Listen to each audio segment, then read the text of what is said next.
They built a highway through my wetlands without permission. 36 hours later, the whole neighborhood was underwater. I stood on my porch, rain pounding my face, watching the woman who called me a troublemaker sink to her knees in mud and disbelief. That's how it ended. But if you really want to understand why the water came for them, you have to hear how it began. 8 years before the flood, I left my university job and bought 15 acres of wetlands tucked between two developments. I'd spent 20 years teaching ecology to people who never looked out a window, and I wanted to live what I taught to study one small ecosystem until I knew its heartbeat. The realtor called the land a challenge. I called it peace. My house was small, built on the highest rise with windows that caught the morning light over the ponds. I recorded everything: the frogs, the rainfall, the flood lines on the trees. The land spoke in slow rhythms, and I finally had time to listen. Then came Riverside Estates, a shiny new development a quarter-mile east, complete with manicured lawns and a homeowners association that loved rules more than sense. I kept to myself until one April, after a modest rain, I noticed the water rising 6 inches higher than it ever had. Something underground had changed. The ground felt tight, compacted, like it was holding its breath. A week later, my elderly neighbors stopped their truck and said, "You hear all that machinery? Ethan, they're putting in a new road. Riverside Estates something." I didn't like the sound of that. Wetlands and bulldozers don't mix. 2 weeks later, a letter arrived, official letterhead, fancy language about community connectivity and shared infrastructure. I was invited to a meeting. So I went. The room smelled like burnt coffee and new paint. I sat in the back in my muddy boots, notebook in hand, while everyone else wore spotless sneakers and puffy vests. At 7 sharp, she walked in. Victoria Ashford, president of the HOA. Silver hair, navy blazer posture, straight enough to slice air. She didn't even say hello before launching her PowerPoint bright satellite maps, cheerful colors, and the title Riverside Estates Connectivity Initiative. Our new connector road, she said, will reduce travel time, increase property values, and finally bring this community into the 21st century. I watched her click to the next slide, her yellow line of progress cut straight through my wetlands. When she opened the floor for questions, I raised my hand. Has anyone completed a Section 404 wetlands permit through the Army Corps of Engineers? The room went still. She smiled, all teeth and politics. This isn't the Amazon rainforest, Mr. Graves, I said. Mr. Graves, we've met all requirements. These are drainage areas, not protected wetlands. Drainage areas, I said quietly. You pave over them, the water doesn't vanish, it just moves somewhere else. Her eyes hardened. Fortunately, we have professional engineers for those determinations. By the time I left that meeting, everyone in the room looked at me like I'd just kicked their golden retrievers. And that night, for the first time since I'd moved here, the frogs didn't sing. Total silence. I spent 3 days building my case maps, data flood records, 8 years of field notes. I filed complaints with every agency that should have cared. The replies trickled in. We'll review in 30 to 45 business days. Bureaucracy moves slower than rising water. Then came the email from the HOA. Dear Mr. Graves, we hope you'll reconsider your opposition to progress. I printed it out and added it to my growing folder labeled Evidence. 3 days later, I woke to the sound of engines.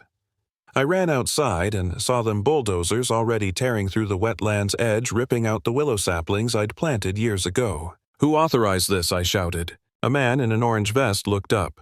HOA says we're good. Got permits and everything. Show them. He just shrugged. Talk to the boss. The site supervisor didn't even pause his phone call. When he finally looked at me, his expression said, I was the nuisance, not the guy destroying a living ecosystem. I took photos, hundreds of them. The torn roots, the bubbling groundwater, the missing permits on display. By 10 a.m., Victoria showed up. Perfect hair heels, sinking in mud. Mr. Graves, she said like it was an insult. You're trespassing on a construction site. I'm on my property line, I told her. You're breaking federal law. She smiled like a snake. We have all the paperwork. You keep interfering and I'll call the police. Please do, I said. Maybe they'll want to see your forged signatures. She turned away furious. "Keep working," she barked to the crew. By noon, 100 feet of wetland was gone. That night, I sat alone in my kitchen surrounded by evidence that nobody cared about. My neighbors stopped waving. Someone spray-painted obstructionist on my mailbox. For a moment, I wondered if I was the crazy one, if I'd turned into that bitter old man yelling at clouds. Maybe this road really was harmless. Maybe I was fighting ghosts. Then I walked down to the pond. The water smelled faintly of chemicals, and the frogs were gone. I dipped my hand in, felt the slick residue on my skin, and knew I wasn't wrong. The road went up fast. Gravel, rebar, concrete, all laid over what used to breathe. And then, right as they were finishing, the Weather Channel lit up with warnings. A tropical system forming in the Gulf heading straight for us. Forecast 8 inches of rain in 48 hours. I called Victoria directly. "You need to warn people," I said. "That road's going to flood." She actually laughed. "We have modern drainage, Mr. Graves. Enjoy your puddles." So I did the only thing left. I wrote a formal email, attached maps, data, rainfall models, and CC'd every HOA board member. Not one replied. The storm hit 3 nights later. At first it was gentle, just steady rain. But by midnight it was hammering the roof. I put on my raincoat, grabbed my flashlight, and walked to the edge of the new road.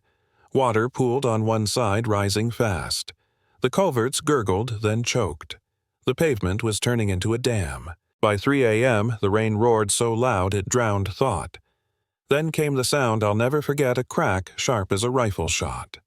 The highway split open. Water exploded through the fracture like something ancient reclaiming its path.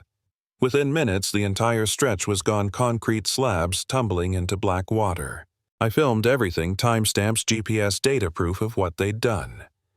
At 7 a.m., I saw headlights in the flood, a silver Mercedes stranded mid-road. Victoria climbed out water up to her knees, staring at the wreckage. I waded toward her. "You need to get to high ground," I said. She turned to me, mascara running, voice shaking. "You warned me." "The land warned you," I said. "You just didn't listen." We stood there, knee-deep in what used to be her victory project, watching nature erase it like chalk in the rain. By noon, the rain slowed. The development behind her was a lake car's half-submerged fences floating. My house, built on the high ground I'd chosen years ago, was untouched. The frogs would return. I knew they would. Investigators came days later. Turns out the HOA never had a Section 404 permit. The county authorization forged. The signature belonged to an official who'd been on vacation the week it was approved. Federal investigators called it one of the clearest cases of environmental fraud they'd seen. Victoria was charged with forgery, multiple environmental violations, and reckless endangerment. Her progress had caused $2.3 million in damage. The HOA collapsed overnight. When the reporters asked how I'd predicted the flood, I told them the truth: I didn't. The land did. I just listened. 6 months later, the wetlands began to heal. The broken concrete lay half-buried under moss, turning green again. The frogs came back first, the same chorus that had fallen silent now sang louder than ever. One afternoon, Victoria came to my porch. No blazer this time, no arrogance, just a tired woman in jeans. "I wanted to see what I destroyed," she said. "It's recovering," I told her. She looked out at the water, eyes red. I thought I knew better.